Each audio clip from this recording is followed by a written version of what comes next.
The headphones on. Nova. Says documents.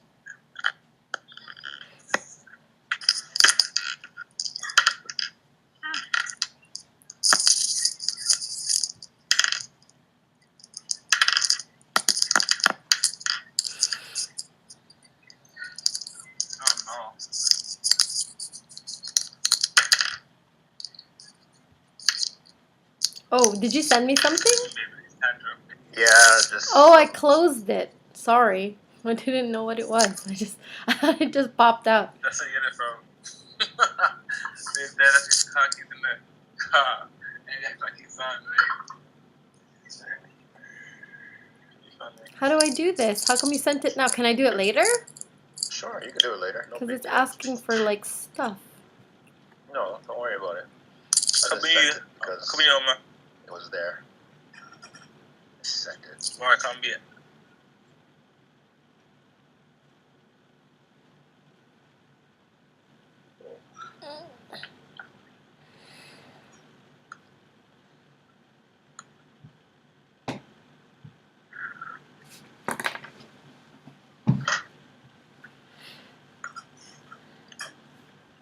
Oh, nice. Brad posted Everywhere. Yeah, I noticed. Nice. We didn't get any likes though. They don't care about us. So stuck on that. It's okay. It's our first one. Hey, can you record it? Look at that. Okay, cool.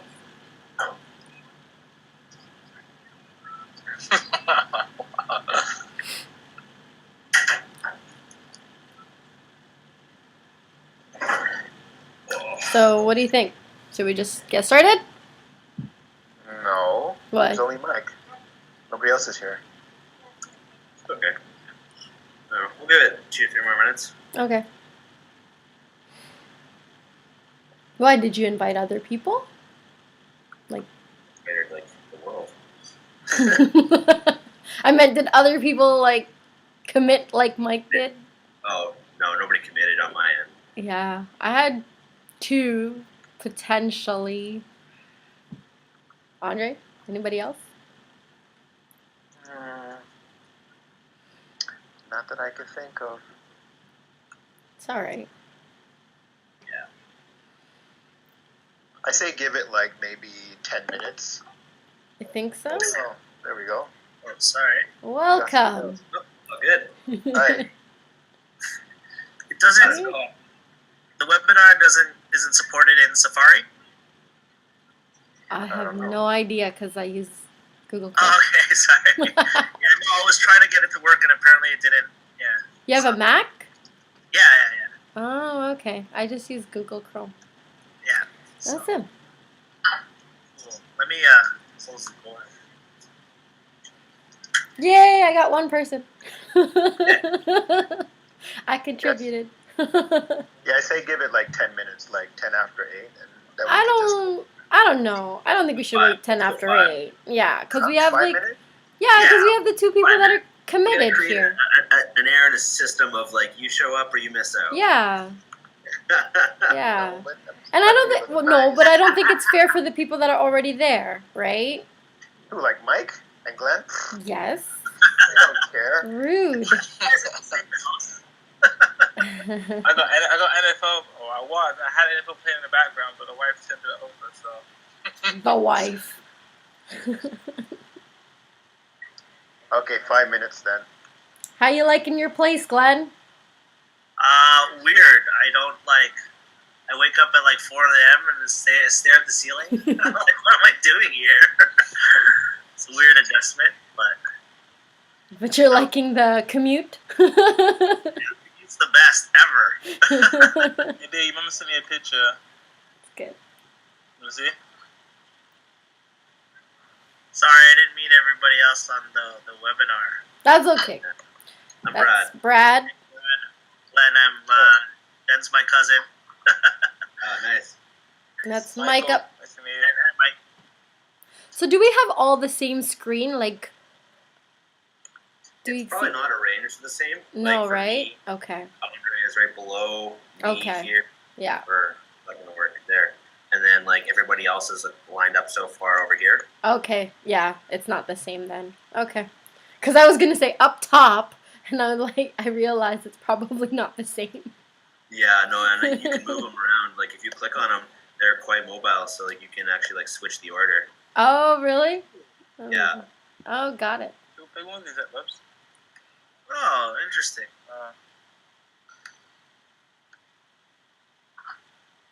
How many people does this support?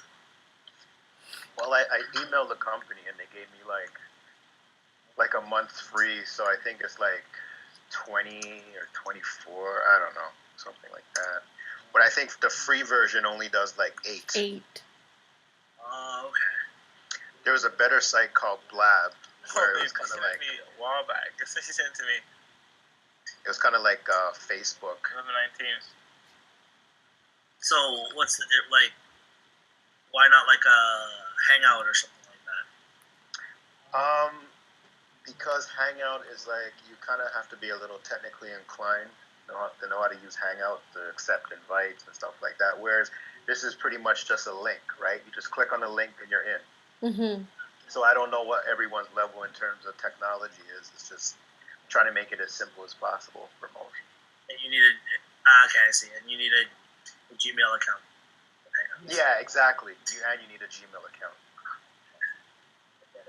which pretty much the whole world has, but you know. But they don't necessarily know how to use all the other stuff. Yeah. In Google, like a lot of people don't even know Hangouts. Yeah. Well, there's one thing. This isn't supported by Safari, so. But yeah, it's also not supported with Edge or Internet Explorer very well. So. Oh, really? A bit tougher. Yeah. Oh wait, it doesn't work with well, Edge. Is it called Edge now? Yeah, Edge is the new app centric sort of version of Internet Explorer. So yeah, and it doesn't work with it. Not so far. I wasn't able to get it to work. I didn't waste a lot of time. I just downloaded Chrome and went there, and then it worked fine. Yeah. Okay, so 2 big browsers doesn't support. Well, that's kind of expected. Like people stopped caring about Internet Explorer a long time ago. Yeah. They kind of just developed with them not in mind. That it should, almost anything should work in Internet Explorer. It should, but like if you build HTML5, there should be no issue. Yeah. For every language, right? But yeah. Oh, we got another person. Glenn, was that you who was going in and out earlier, or no? I don't know. Maybe because I was trying to log in with the other. I could. It might be Adele. The browser. Oh, okay. And it wouldn't. It just wouldn't go. Might be Adele. I don't. Cool. So. Yeah. That person. To this. No, I'm just seeing if this person can get in. Does everyone see the camera just continuously spinning around and around? Yeah. The logo there. Can you pull up PowerPoint on this as well, or yeah, you could do a screen share. Yeah, there's a screen share at the bottom there. Sticker, screen share. I don't think we haven't really played with that yet, though. Okay. So there's a good one that we use. Have you heard of Zoom? I don't know if you have to pay for Zoom. So the online class that I was doing in the last few months, they use Zoom, and then you can everybody is just like a small square. You can't move it around. This interface is kind of clean though. It's kind of cool, but you can share right on the screen your slides. So that's Oh yeah, that's good. Yeah, and then you can close that. Zoom.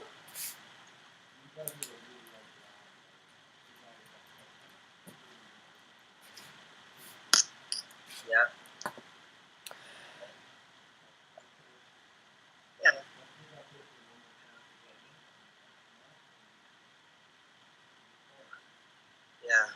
good.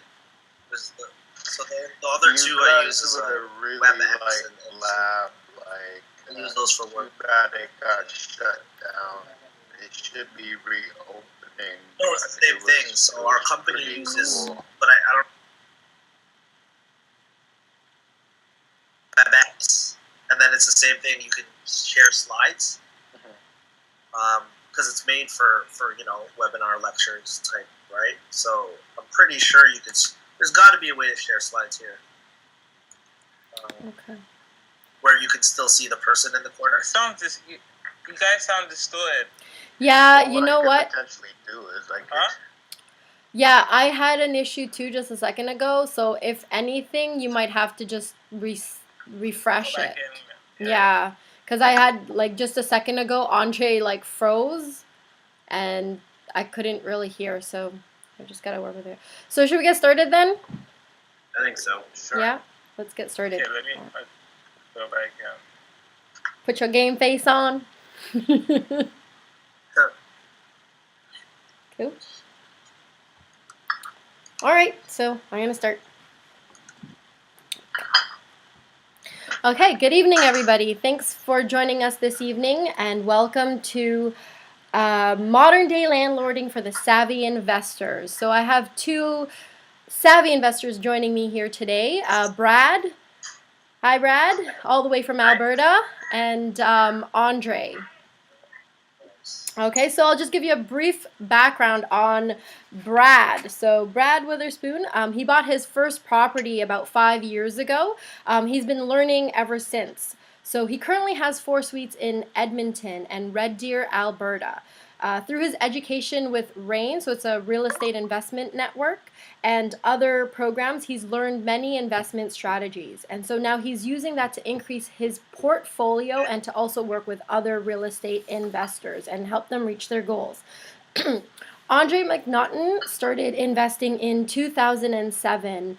He also has actually experience in property management and has an IT background. So what he does is he combines the two and to make his investing and property management of his properties more efficient, especially in this modern day world.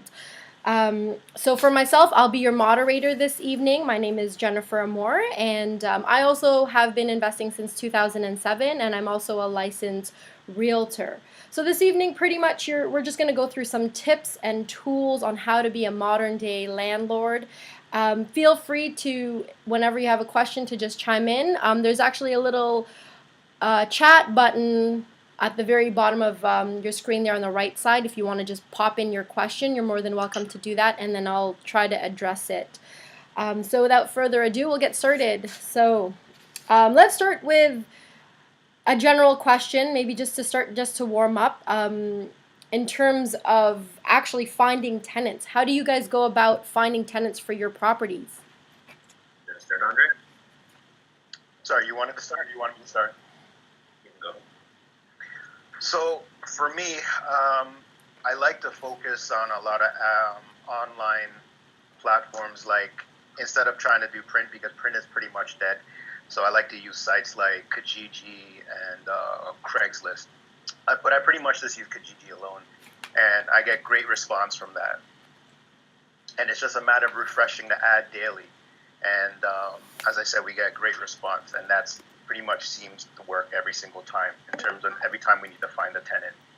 I've never had any issue with it for the past few years. Nice. Yeah, my experience is pretty similar. We use Kijiji, of course, but our market's a little bit different out here in Alberta right now. We're a lot slower, and there's a lot of rental volume on the market. We're actually in a position now where we are having to repost our ad 2 and 3 times a day. And we are in just part of the industry. We got to get our message out everywhere we can. So we use a lot of local web services in here in Edmonton. It's like Rent Faster and Rent Board and a few other real estate specific rental advertising places. We pay for those ads. We don't really pay to Kijiji because it's just such a mass market area, but we do pay to the other services to make sure we're getting proper exposure. So And we've been getting decent replies from everywhere we put it up, and varying ads. We don't get the same person coming in from two different places. So each venue is providing its own results, which is nice. So with these online sites that you guys use, do you find any particular ones better than the other, or better response, or how do you track which ones kind of is to the best of the best, basically? Well, for me, we get the most volume out of Kijiji because I think Kijiji is just such a popular space for everybody to be on. But we get the better quality tenants and people that have sharper looking applications from the other paid services. Mhm. And then actually we also get some when we post our ads out on Facebook groups, like local rental groups and buy and sell groups. So there's a few that come in from that too. Andre, do you have anything to add? I didn't hear the question. I had to just refresh there.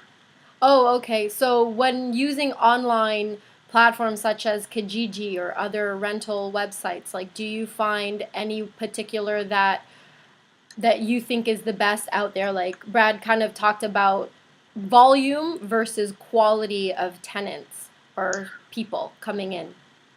I definitely have to agree with Brad, like in terms of like using, because I've used like Gotta Rent, and I use like what's the other one, View It, where now you're getting people specifically looking for rentals on those sites, but those are all paid services.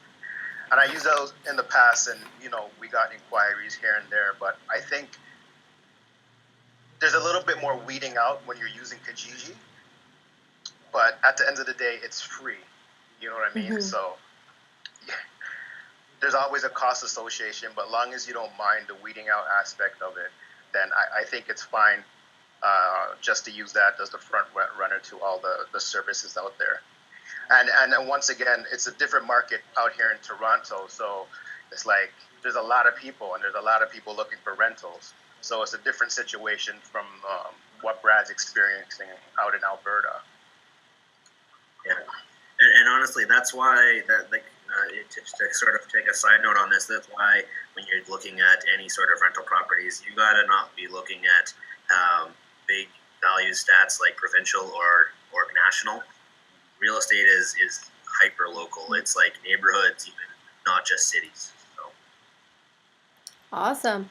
On that note, when you're looking for tenants, so that initial advertisement, like, do you do anything specific to the advertisement to kind of grab hold of certain tenants that you're looking for? Do you have anything, like any tips in your actual advertising to market to specific people that you want coming into your properties? Yeah, I mean, the strategy we use is pretty common. You can go and Google a couple like creative writing like tips and strategies and hit up some other people's blogs and stuff. But the biggest thing is to try and incite tenants' emotions, get them picturing themselves living there, talking about not just saying, oh, we have a 2-bedroom, 1-bath basement suite for rent. It's like we have a bright, well-lit, open-spaced 2-bedroom, 1-bath basement suite with, just really trying to get them to picture the suite, like the bright and open spaces, and open concept gives them a picture in their head of what they could be expecting or what they might be, how they can start living there right away. One other thing we do is we also, in our Kijiji ads and on our other paid service ads, we include an image of the floor plan of the unit. So every single one of our units, we have a floor plan that we advertise with, and that gets us a lot more traction on our ads than so many others, because people can actually look and see and start planning where they might want to put furniture and which room they want to put who in and things like that. Nice. Yeah, so for me, I like to put things in the ad that disqualifies the people that we don't want. So right in the ad, I'm putting credit check. You know what I mean? Right in the ad, I'm putting first and last, things like that. So right away, like, for the person looking at the ad, they see that information and they're just like, okay, I'm not going to apply here. We don't want those people. We want the best of the best. right? So I remember when I was working still in property management, and one of the property managers, or well, the owner's son, basically, would make me write these ads, like small descriptions and really like fictitious rent, because his strategy was getting as many people in, this was a constant debate. Like, I'm like, why would you want to have all those people tracking through the building? Like, wouldn't you want to like qualify the right candidates to come in? And he made sense at the time because the supers were doing the screening. He wasn't doing it, so, which is fine. His organization has the money to do that. But, when you're a smaller sized landlord, you don't want to be dealing with a lot of calls. You want to be able to screen people as effectively as possible and quickly as possible and get the best candidate in your unit. And Brad's exactly right, write up a great profile, bright, big space, having floor plans, having pictures. Those are all great stuff to have and add. The more information you have in the ad, I feel like the prospective tenant comes in with a better idea of what they're getting into. Like, you don't want to have any, how do I put this? You don't want to have anything that might be fishy to them. Like, you want to be able to make sure they have a good understanding of this unit, and it just creates a quicker turnaround time, essentially. Nice. Yeah. One point though that I wanted that crossed my mind as you were talking there, Andre, is even though it's in the ad, don't expect people to read it. We have a unit right now that is pets allowed except cats, and we have turned away so many people being like, "Oh, we just have one like nice fat cat who doesn't do anything." The ad specifically says no cats, and they're still calling and emailing and looking for places, right? So just because it's in your ad, don't expect it to be read, and so don't get frustrated with people that don't read. It's just the world we live in. So would you say then that having these sort of little tips of your advertisements, like I'm referring more to, I guess, smaller scale landlords, as Andre mentioned, would save your time because you are, in a sense, screening them prior to just like, having anybody come in? Like, do you have a conversation with them before you show the unit, or do you just kind of like anytime somebody says, "Hey, I want to see your place," you drive out there and you show it to them? No, for us, my wife does a lot of that work, so we kind of tag team it that way. But she does a process where through either text message or emails, we do some pre-screening with questions, getting some information to just qualify them to see whether they're even going to be a fit. So asking how many people are moving in, what their living situation is, asking for pets and just different things to actually get some responses. And honestly, even like, especially with our Kijiji people, the second you reply to somebody and start asking questions, a lot of the people that aren't really that interested in moving, they just disqualify themselves by not replying even. Nice. So it's really easy. Just by as soon as you start engaging somebody, sometimes they just disappear, which in its own right is a little bit frustrating because then you're spending time, but at least it's not much. It's a quick email. Mm-hmm. And Brad, he raises a good point. Like, there's lots of red flags that you should look out for. Like, in terms of, like, for example, when we have bookings and we say, okay, you got to be there for 6 o'clock, and then you have people showing up at 7 o'clock or even 8 o'clock, and they're not even giving you a courtesy call to let you know that they'll be late. That's kind of like a sign to a sign to things that's gonna happen when they actually become a tenant, right? Like, your rent's gonna be like. Exactly. So it's a good idea to feel out those stuff in the person nice. First. Like, are they punctual? Do they give courtesy calls? And once you kind of establish that, then you could move to the next stage and see if you actually want them as your tenant. Yeah, for us, it's an automatic no. If you don't make your appointment, or I guess I'll qualify that, if you don't get in touch with us before your appointment that you're not going to make your appointment, denied, done. Mm-hmm. Next. Yeah. Awesome. So that's pretty much like a pre-screening, right? So now you've pre-screened them, they've showed up, they love the place. Like, what do you do next? What do you do with these guys next? Formal application, full credit check. This is, if you're going to get into investing in real estate, this is where treating it like a business becomes number one. That you can't just there's so many people that are going to come up and give you their sob story, and my boyfriend kicked me out, or I'm getting a divorce from blah blah blah, or I just came into town and I don't really have anywhere else to go, and I love your place, and there's just so much, and you got to really get down to the nitty gritty, and you really got to do all your checks every time, and you got to record them, and you got to keep them on file. That's just part of the law here in Alberta. I'm sure it's very similar, if not even more strict over in Ontario.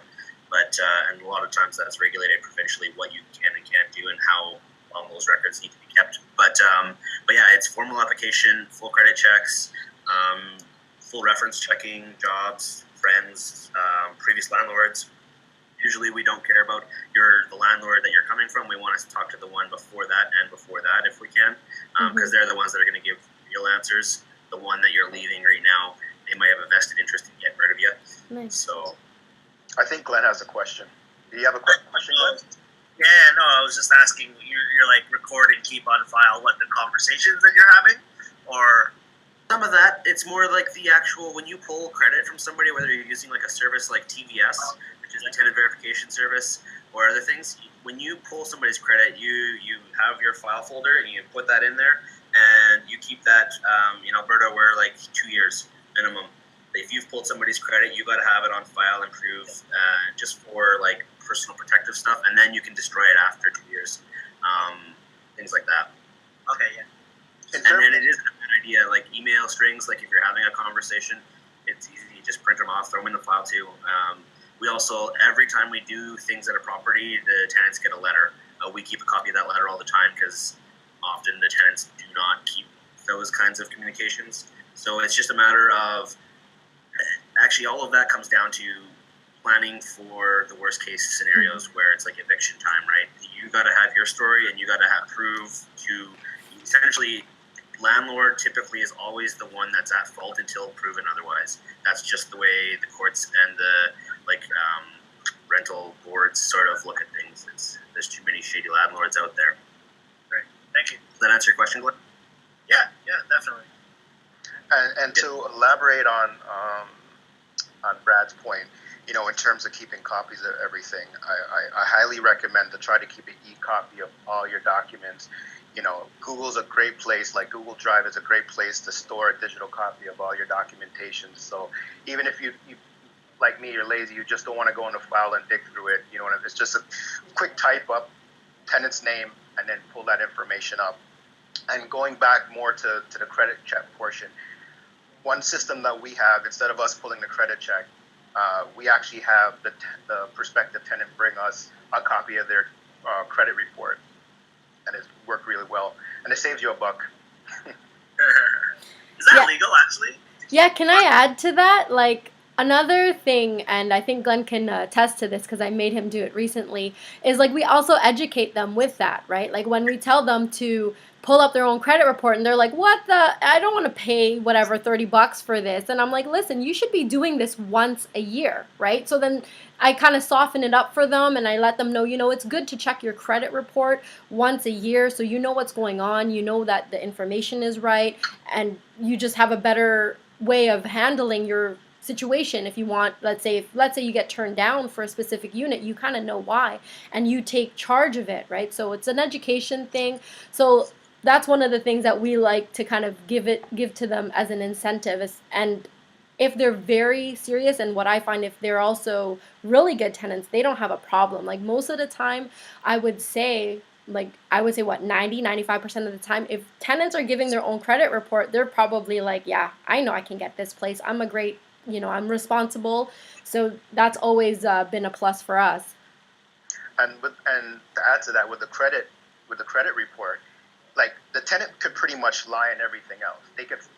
There's ways to fabricate information, like with the agreement and the referrals and stuff like that. But the credit report, there is no lying or getting around it. It tells the full story. Well, maybe not the full story, but it tells a story that you could follow very clearly and see what their spending habits are. Like if this person is like $5,000 behind on their phone bill, and their phone bill is like $60 a month, and they're not paying that, what makes you think they're going to pay rent? What makes you think they're not going to pay rent? And I'm sorry, but like, you don't go and tell them like, oh, because of your phone bill, we're not going to accept you. But it's a good sign that of things to come if they actually become a tenant with you. Yeah, so maybe we could just make a little note here that just note to self, you really can't tell people.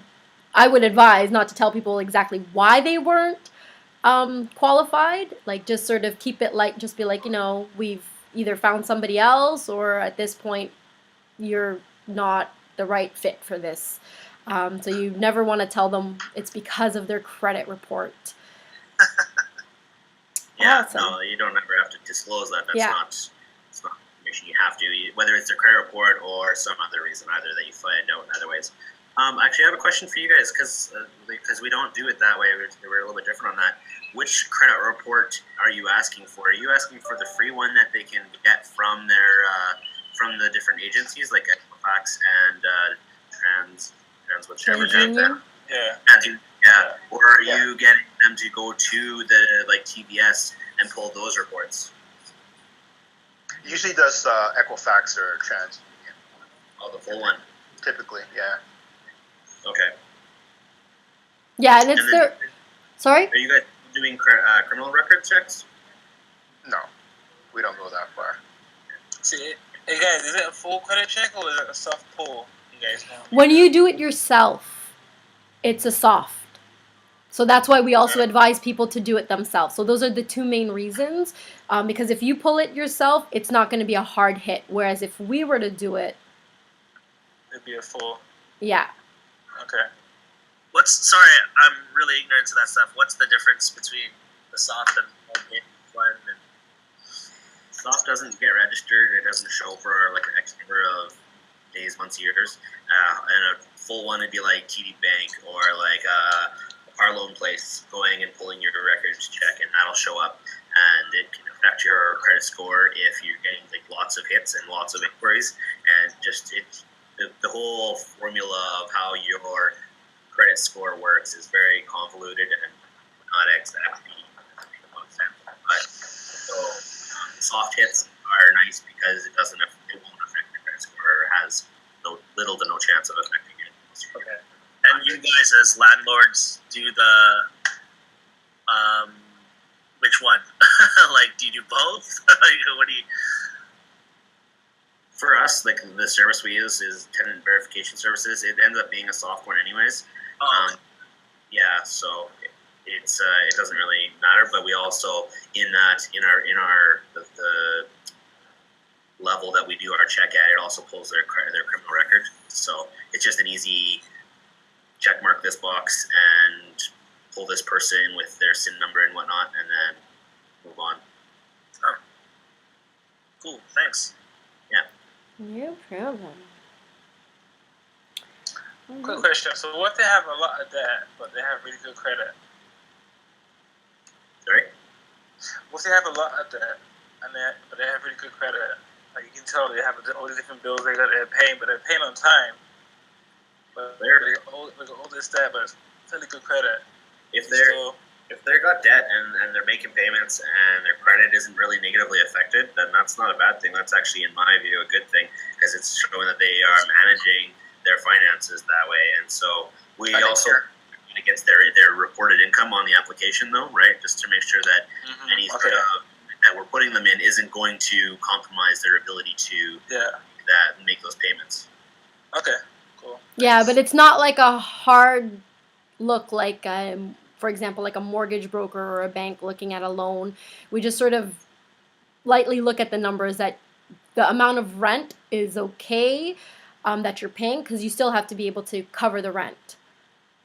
Right. Awesome. All right. So, so now you have your great tenant. Do you do lease agreements and with them? Absolutely. Yeah. Every time. Yeah. Do you guys do anything online, like even the application forms? Our application we will email as a PDF. It's not on our website yet. Our website of things is getting developed with time. It's everything takes time, right? So right now it's more a matter of filling vacancies rather than trying to develop the business. But We will email our application form out to people for them to fill out and either bring with them to the viewings or send to us before the viewings. But after that, it's mostly in person because we want to, we need to get signatures on a lot of different lines on our actual and we want to review those things in person and be able to provide answers and address any sort of questions with people about the items in our lease right away, right there, and things like where your extinguisher, you're responsible to let us know if there's an issue with the fireworks extinguisher. So those kinds of things we like to do in person. Yes.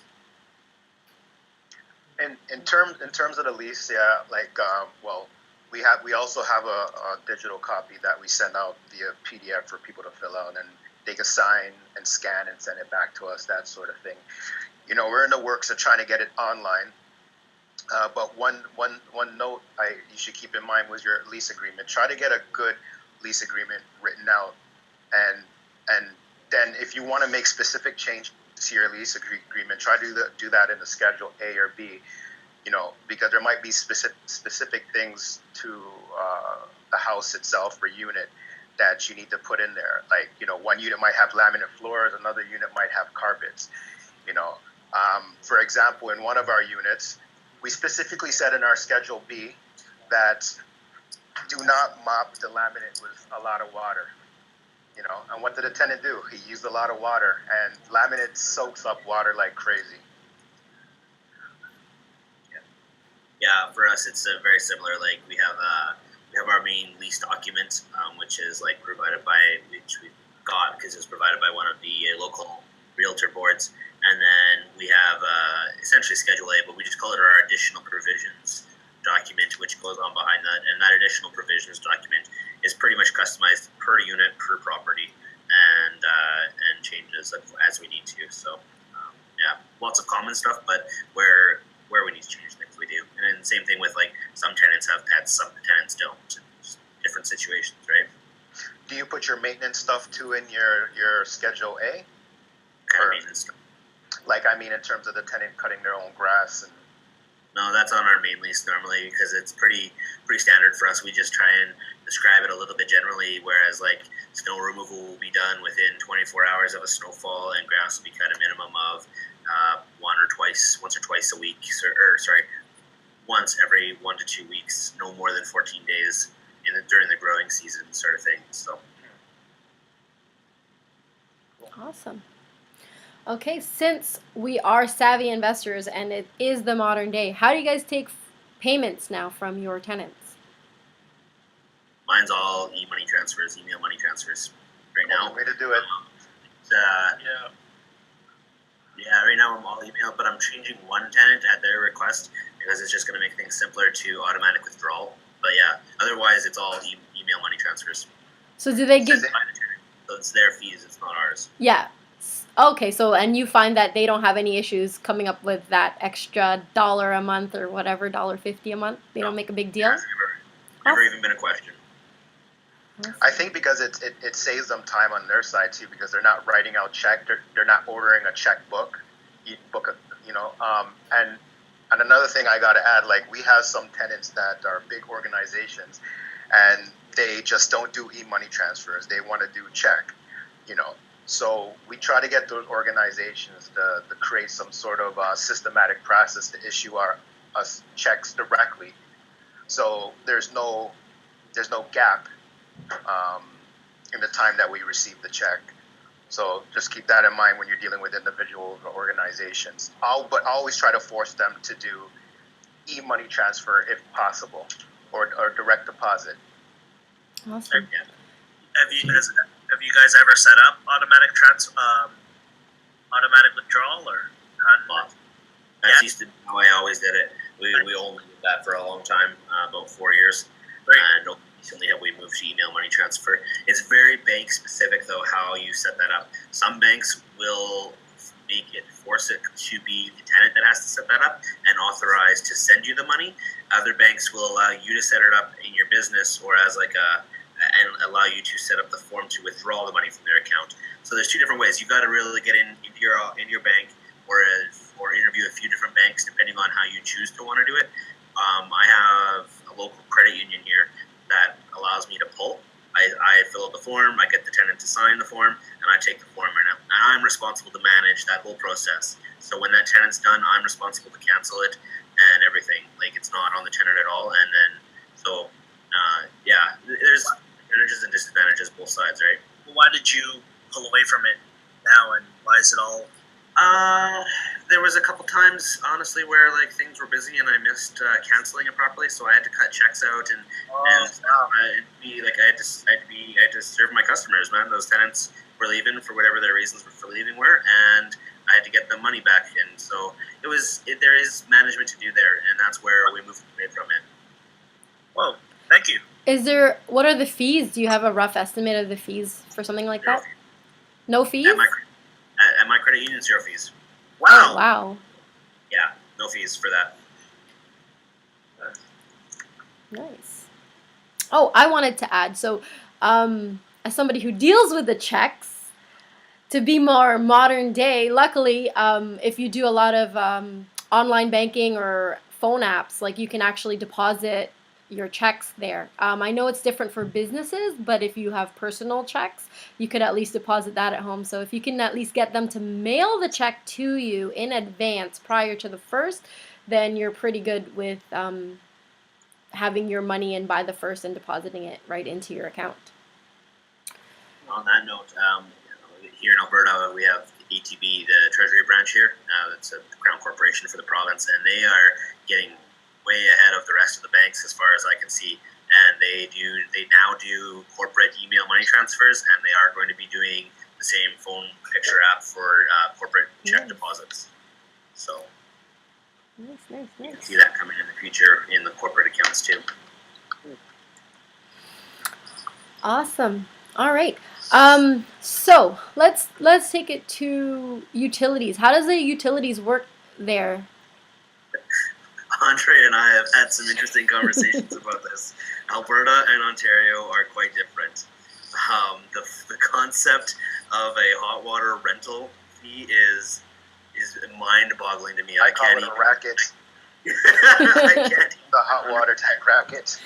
So, like, for us, a hot water tank is $1,000 installed, done. Just like that's it, and then you pay your gas after that, and there's no monthly rental fees or.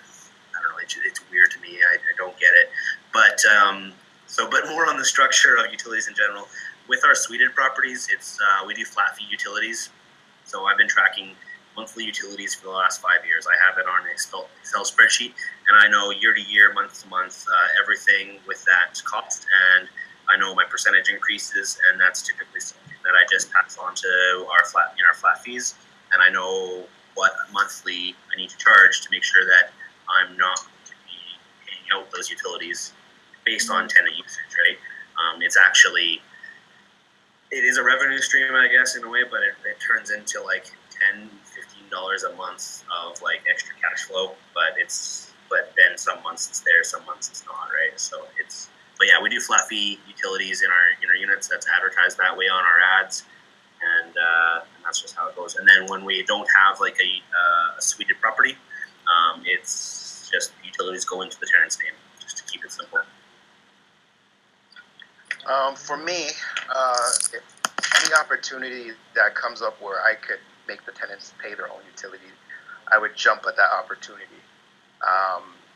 But if I have to include it into the rent, we always have a budget. So say you set a budget of $300. If they go over that, then they pay the difference. That's how we typically do it. Pretty much. Awesome. All right, so let's then. I wanted to ask: do you work with any property managers, or do you manage properties all on your own? So far, we're all self-managed between my wife and I, and it's gone well. It's manageable at our size right now, but we're at a place where we're in talks with a couple property managers through other investor friends to onboard, and it's I don't know. I want to go down that road in one way, but in the other hand, it's tough to let go of the control. But I don't know. For me right now, it's I'm just struggling with the concept of letting go of the control, because we have our system, we have our leases, we have our rules and our things and this and that, and a lot of property managers have their own way of doing it, and it's not really always going to be the same, but it's not necessarily going to be any worse. It's just different, and so yeah, we don't have experience right now with having used property managers, but I'm trying to talk and negotiate and see how where we can find a home maybe for that. Well, for me, I guess on this topic, I kind of have mixed feelings. Like for us, this is our business, right? And we property manage for people as well. So, I mean, I can't kind of see us using a property manager. I mean, down the line, we probably will. But, but speaking for someone else, the savvy investor, it is a business. So you got to make sure you have funds allocated towards property management, because at the end of the day, who wants to be dealing with tenant issues, going to the house, fixing toilets? And don't get me wrong, property management doesn't consist of all those things. You guys hear me? Yeah, you're good. Okay. So property management doesn't consist of all those things, so you don't always, it's not always the worst case scenario. It's not always the best case scenario. Things happen. But I always highly recommend getting a property manager, and make sure you get the right property manager, because I've heard tons of horror stories, because at the end of the day, no one's going to care about your property as much as you do. So you got to really be on, you pretty much, these days, you pretty much have to property manage you got to manage the property manager, I should say. Always. Any part of business. But it is essential, because if you want to make your business, just a business, and you don't want to be doing those things, you need someone to look after your property for you, if you don't know how to do it yourself. That's actually an advantage too. Like, if you're starting out as an investor and you get your first property, it's a huge advantage for you to really get in those trenches and sort of struggle with some of those things on your own. It gives you that base knowledge, like for where I am right now, where I don't know if I want to go with these property managers I'm talking with, because I don't know if I like their system enough. And I know what system I like because I've been there and I've done that, and I've done the interviews, I've done the scheduling, I've gotten frustrated with people not showing up. Once you've done all those things, then you're in a place where you're not just gonna be able to be taken by a good salesman, say, or like a good pitcher for a property management company. So yeah, it's if you're starting small, it's a good idea to get in there and really get involved in the hands-on management of your property. That's a great point, Brad, and I want to expand on that. Because getting that basic understanding, now when a property manager goes into a unit and say, well, this needs to be done, and I have to do this, I want to do that, you have that base knowledge to be like, okay, that's not a $1,000 change, that's more like a $300 change if you implement this.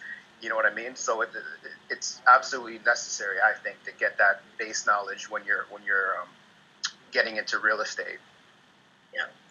Or at least, if you're not going to go that route, make sure you have some fact-checking methods, some way of double-checking what you're getting told. Because people will spin you. They will spin you around, believe me. Everybody's got vested interests in whatever you're talking about. So.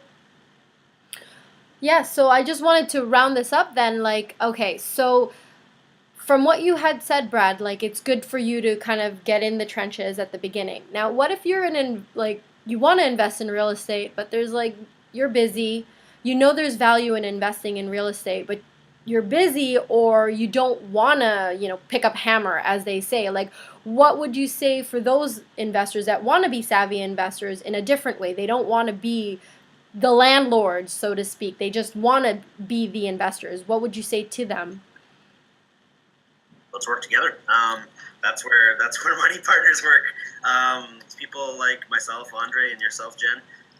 We're all experienced, and we're always looking to acquire that next property. And there's a lot to be negotiated. That's some of the amazing thing about real estate is it's wide open. You can make a contract for just about anything. So in my business, we take on partners. Typically, it's like the profits at the end of the day are always split 50-50. The money person comes in and puts up the money, and I go to work and we manage it between my wife and I, and that's how that sort of works. But there's other splits we can talk about. There's other ways to work this business. If you want to get into it and do it on your own, we can. There's always an opportunity to discuss about like a shared experience sort of partnership, where you'll get in on the inside. You can see our lease. You can come to the tenant showings. You can do all these things to really get involved in how to manage these properties and get that head start really by learning with everybody else's experience. Another great way is just to get out and spend some time, even if you're a year or 2 years away even from potentially buying a rental property. Get out to networking events. There's lots of stuff on from like websites like Meetup or like a group like RAIN. If you know a member that is part of RAIN, you can go to one meeting for free. There's other investment groups, bigger ones. I'm sure they all hit Toronto, every one of them. So too many people there to not hit it. But get out there and start learning and getting connections, making connections. The thing about real estate is it's all based on properties and buildings, but actually it's the people that drive it. It's always who you know, and how you know them. So there's a big advantage to working with companies like myself or Brad and Jen's, where we're not just property managers, we're not just investors. You know what I mean? We go the extra mile to make sure the investment works because we have invested interest in the property. And the relationship, it tends to be a little bit different. Like our past experience with working with our investors, as Brad mentioned, we always go 50-50. We have a good amount of invested interest to see this thing all the way through. And so far, it's been a great experience with our investors, and not just being property managers. I could pick up the phone and call and feel like, okay, he's not going to bombard me with a bunch of questions about the property because now we're eye to eye. We're partners. It's a different dynamic. It's a different experience with dealing with people, and it's a lot more light. Yeah, I had something else to say about that, but I don't remember. And also hit up the internet. Honestly, at the end of the day, like the world we live in, and what we're talking about here, being savvy investors, is there's blogs and there's websites and there's hundreds, if not thousands, of people putting out content right now. A lot of it you'll find at the top, at the surface, is very Americanized and whatnot. So you got to be a little bit cautious about what you're reading there. You gotta. And also you gotta still, like I was saying earlier, real estate's hyper local. So when you read like an article maybe off of Dremor about market or increases in rent or things like that, that could change, or the rules around how that works could very well change how in Alberta.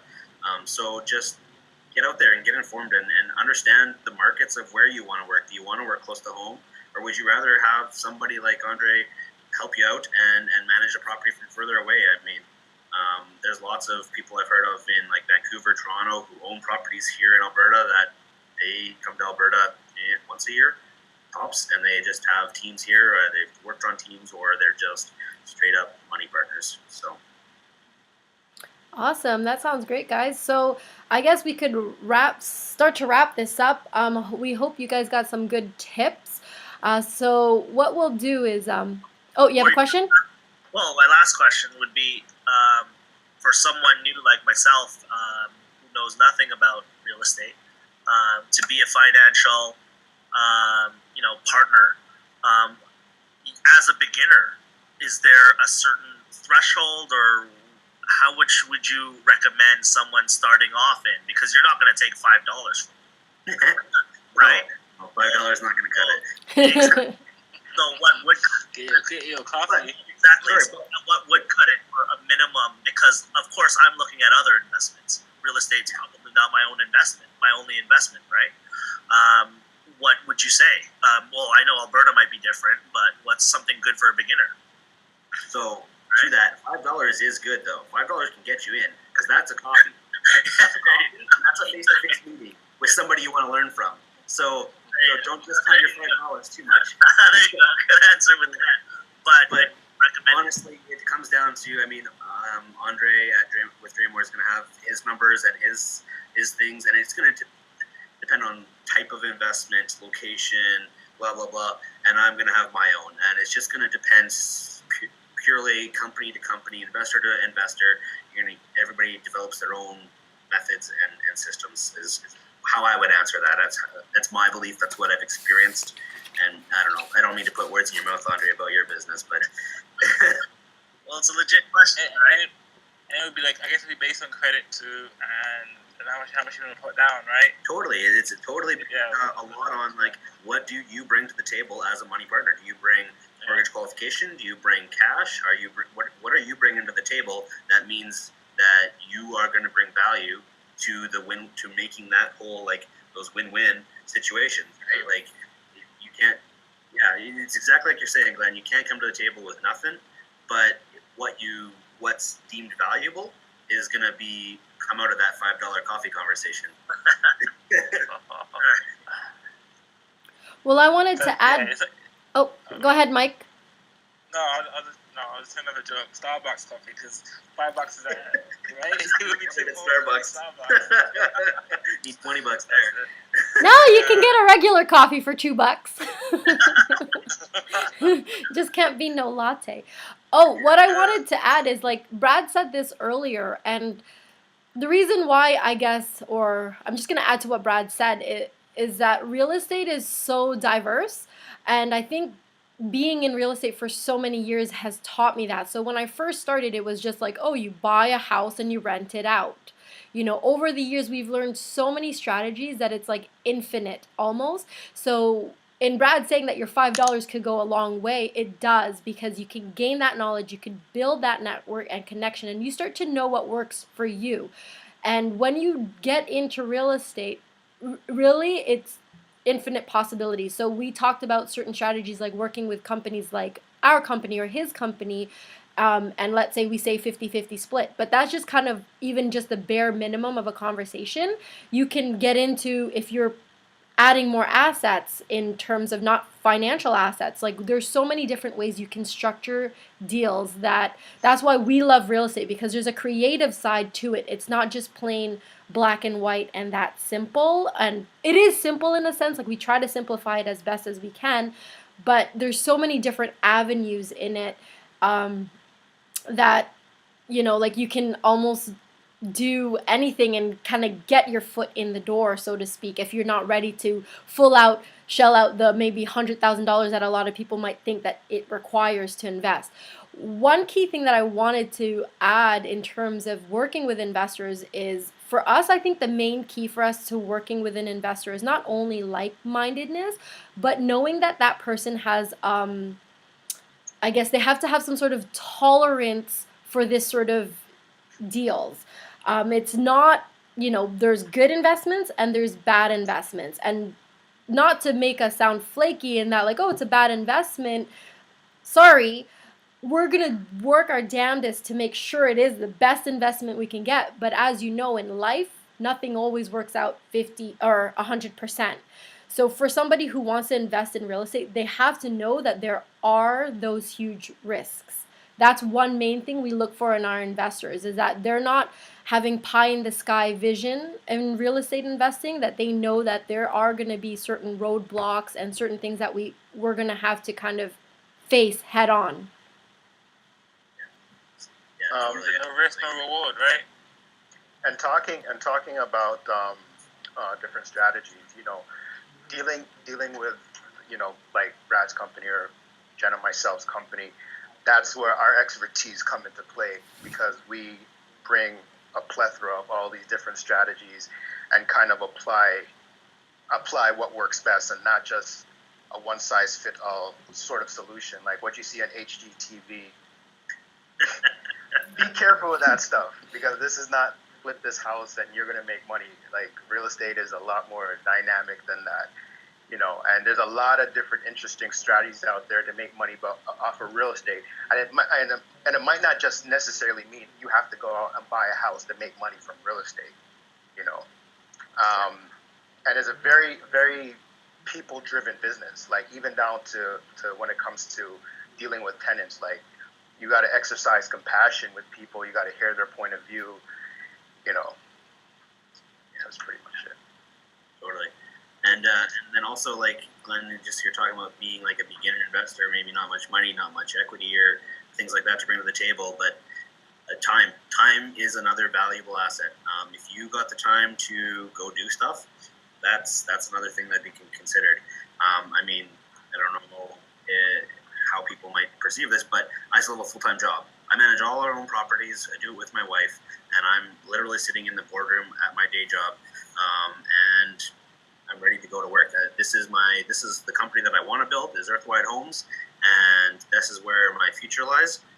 But right now, my reality in my life is I still have my day job. So it's a matter of just getting out there and making whatever step you can take to move forward.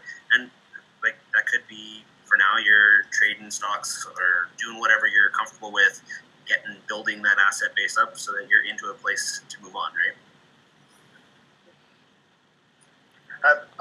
Question for you guys: Have you guys have any like stories in terms of real estate, or what kind of drives you to take interest in real estate? Mike or Glenn, just not at the same time. For me, I value time, right? I got family, so like hopefully I have a lot more time with my family. Like just do stuff I want to do. Then like come and go to work, like like it's 9 to 5 or from 8 to 4, but Friday. So now I have more control of my own life, right? Things like that. I coach now, so hopefully my goal is just to be a full-time coach, and I'll have obviously real estate as a part of my coaching. I guess you could say like as a second income. I get paid right now to coach. Mike has a cool story that he told me about when he was growing up. I don't mean to put you on the spot, Mike, but could you just share that with the room in terms of my dad? With your dad. Okay, so I came to Canada about 94 and 95, and I bought a property by actually maybe 20 minutes from Yorkdale, and he lost his job about a year and a half after moving here, and we were still eating, so I had clothes on our back and whatnot, and we're kind of puzzled because obviously that wasn't working. And we had like a family meeting, it's like the Cosby Show, and then he said, well, you guys been eating still got clothes in your back.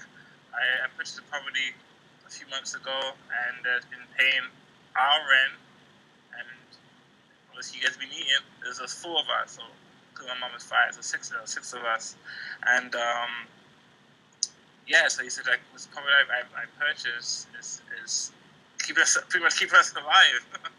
So we're surviving on that, and since then I was like 95 now. Since then they still have the existing property. It's doing well. They've rented to all kind of tenants, good and bad.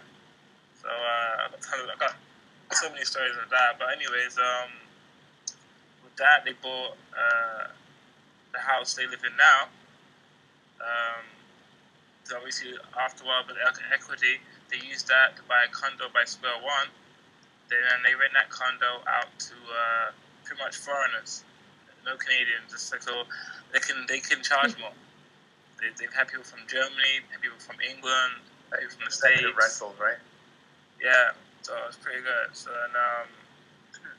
and they bought a place in Hamilton, and initially it was rent to own initially, but now they just pretty much have that couple still there. And I remember the last time I spoke to him, he was looking at a place in Ajax, and so pretty much that really first and they're fairly young too as well. They started so long ago, but the thing is, I think with the real estate is like you have to have patience. You can't. Okay, I'm gonna quit my job now and I'm gonna buy a property. I think I look at my parents. I know it's just patience, and now like my parents are comfortable. Like they're pretty much semi-retired, pretty much, and they're not even 60. Yeah. No, again, it's so far from 60 because my dad has been starting from since he bought a property when he was like 32, 33. Yeah. So like it's ongoing. So wait to see the equity to do this, to do that, and not already, right? But at a certain age, so it helps. You don't have that responsibility, right? So. That seems to be the thing with real estate. It's a slow wealth, but you're gonna be wealthy out of it. It's a slow wealth. Exactly, right? And then you just and with them they travel a lot. So nice. And what I love about real estate too is like it has that tangible aspect to it. Like you could sell it, you could live in it, you could change it. Like there's so many things you could do to real estate, and I think that's one of the reasons why I'm drawn to real estate. It's not the fact that I'm just making money in it. It's the fact that if God forbid if I lose everything, I still have a property to live in. And I'm in Toronto. Forget the average price of a single-family detached home in Toronto is $1.3 million. I'm not going to afford that. No way. Working 9 to 5. Working 9 to 5, exactly. Working 9 to 5, I'm not going to be able to afford that. But if you have a whole bunch of properties, and you go, okay, you know what? I can buy this place now, right? And you go, okay, I got this property. I can sell a couple of these properties. I got 10 properties. I can sell 3 of them. Buy this place I want now. Absolutely. Right? That kind of. So you can leverage your properties. Because not every. Right? No, you could. Yeah. Yeah, not everyone's winning the lottery, right? So you gotta find your own lottery, kind of, in a sense, right? Yeah. So. You go ahead, Glenn. Well, for me, it was just trying to understand investments in general, right? Trying to understand, and that's why I asked that minimum question. Because I'm reading a book right now. I was telling my cousin about it. It's called The Wealthy Renter. And it talks about all the benefits of renting. So I don't even know if I really want to be a homeowner, but definitely still interested in investing in real estate. And my cousin opened my eyes up to that as well. She's saying, you don't have to homeowner. You can let people borrow your money. I was like, oh, cool. Well, look at my dad. Like, we were renting, and he had a property, and he was using that property to pay our rent. Exactly. Right? Exactly. Mm-hmm. Because in that house he had 3 apartments, so they'll bring enough money in to pay that mortgage, pay the utilities, and pay our rent, and buy food and everything else. Exactly. So I'm just kind of exploring other ideas. I'm just looking to see what I can do. And I'm looking at it like a very diverse profile. Like I'm not just looking at real estate. I'm trying to understand stocks and bonds and things like that. And so that's really why I'm here too. I just really want to understand that stuff. So, and I think it's probably less stress too, because if you have your own house you live in, you got to pay that mortgage, and then you got other properties as well. You have to kind of manage. You're like, okay, then I guess you should just paying rent. You have another property, right? So you go, anything happens, doesn't matter. I don't own this property. I'm just paying rent here, so I'm like, you can still haggle and get by, right? Yeah. That's actually one of the arguments of the book. Oh, it really? talks about Okay. I'm not tied to a mortgage, so I can leave. Right. I'm mobile, right? I can move anytime I want, and I don't pay, like, for example, if you're flipping houses, you're paying a lot of. I don't know what the tax is in Alberta, but tax here, the land transfer tax is like transfer taxes, right? Yeah. That's like a lot of money. So, well, I think at the end of the day, like if you look at real estate, you kind of real estate can be very emotional, and you really have to take the emotion out of real estate. You got to strip all of that stuff away and just look at the deal. Am I making money off of this? What's my cash flow after all the expenses are paid? And I think that's what you kind of have to look at when you're dealing with real estate. Like forget about what you're paying in property taxes. Forget about what the vacancy loss is. Forget about all of that stuff. You got to look at what you're going to make after everything is paid. Definitely, like any investment, right? Yeah. Yes, absolutely. And then, so the biggest thing for me too is getting it on paper, getting it out of your brain, and getting it somewhere where you can see it and evaluate it, right? So any investment you're doing, right, whether you're doing something in stock market or realm or something else, like I also lend out money and private mortgages, right? So you got to evaluate that stuff, and for me, it's got to be in front of me. I can't just have it sitting up here because. I'll add, subtract, do numbers, and then if I can't see it, then I can't track it, and then all of a sudden you're convincing yourself instead of making a legit decision about what is what's real. Yeah, definitely. Getting it on paper is great advice. Yeah. Awesome, guys. So if there's any leftover questions, now is the time. We'll get ready to wrap it up. We're good? So good. So, Awesome. Hey, so my only ask here, guys, is share this. Say get the word out on social. Oh yeah, for sure. Yeah. Oh, that's what I want. On our Facebook pages and stuff.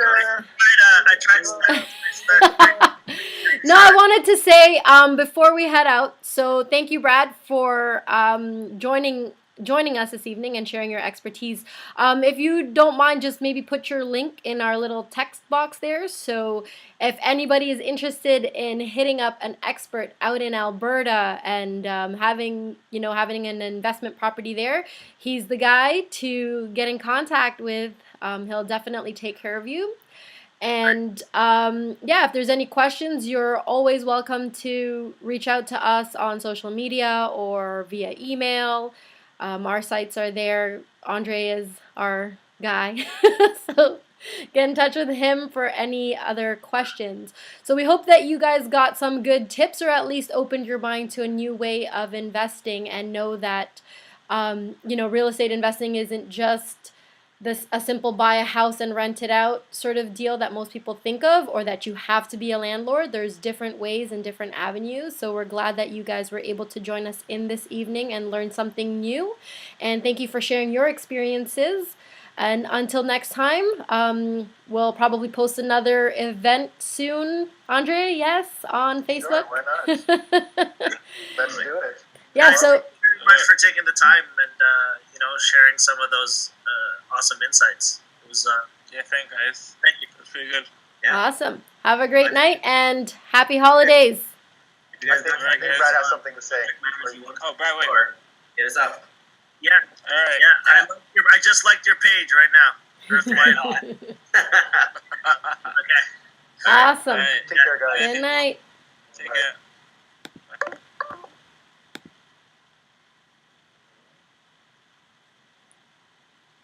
Are we Are we still here? Yeah. Why don't you lock it?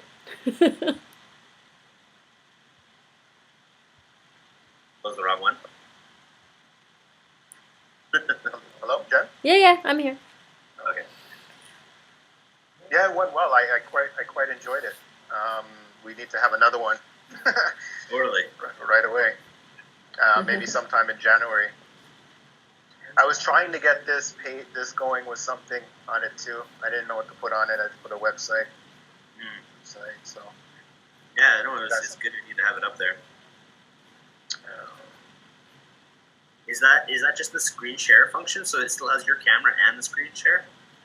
no, I actually have I'm on my laptop, and then I have my desktop here that I'm doing a screen share as a different user. Well, feel free to do the same thing with if you have your tablet or anything else. You just share the screen and browse through information. Next time I'll try it with the phone. I'll log in with the phone too. Yeah, exactly. Because I was thinking maybe we could actually even break down a deal. Like, this is how you're cash flowing from a property that costs this much in Alberta. You know what I mean? I'm wondering if we should set up a bit of a schedule around first of all, just even delving a little bit into some depth on different styles of investing. It's all out there and there's a lot of it, but talking to Glenn, if guys don't know what is an option, then they just don't know, right? So talking not only about just the home, buy a home and rent it, but there's paper assets, so the private mortgages, there's creative strategies with agreements for sale and vendor takebacks, and how those strategies